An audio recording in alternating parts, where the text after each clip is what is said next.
early on, it was Greg Savage and Ray Sefo, and you got these guys that they have a big history in the sport, so they know the sport. Greg Savage was coming out and covering my fights when I was in my teens at King of the Cage. He was covering fights for Sherdog. Ray Sefo, I used to watch on TV all the time. Right. Like I use a guy like I still, go back and watch all those fights as much as I can. Hmm. I'm a huge Ray Sefo fan, huge Mark Hunt fan. I'm, a midget heavyweight, so you had a couple guys that look up to, and they were both, guys that I really studied when I was fighting.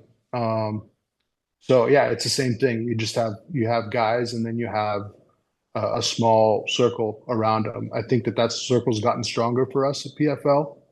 You've got obviously you got Pete and Don, uh, but Greg Savage is still there. Kogan, came on board with the Bellator split. You still have Ray Sefo.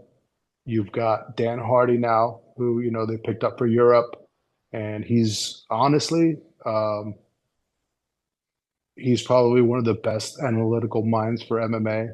Him and Dean Thomas are two guys that I consume as much of their information as I can. I really think I like the way they view fights and fighting. Um, and then they hired one of my old buddies from the Bellator days, Chris Kaiser, last year, um, and he's kind of helping out with the product as well. So yeah, I think it's stronger.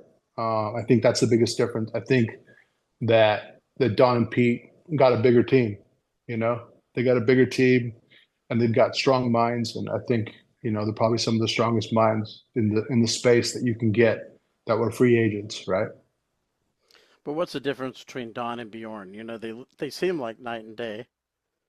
You've worked for both. What's the Uh, difference? so I think I don't know that I'm the best equipped to answer that question because with Bjorn I did a lot more than just commentary, right?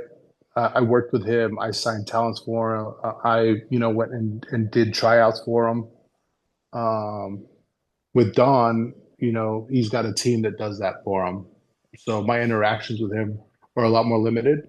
I can tell you that as far as what they put out, as far as interviews and stuff, um, I feel like Bjorn was more trying to be, not be, more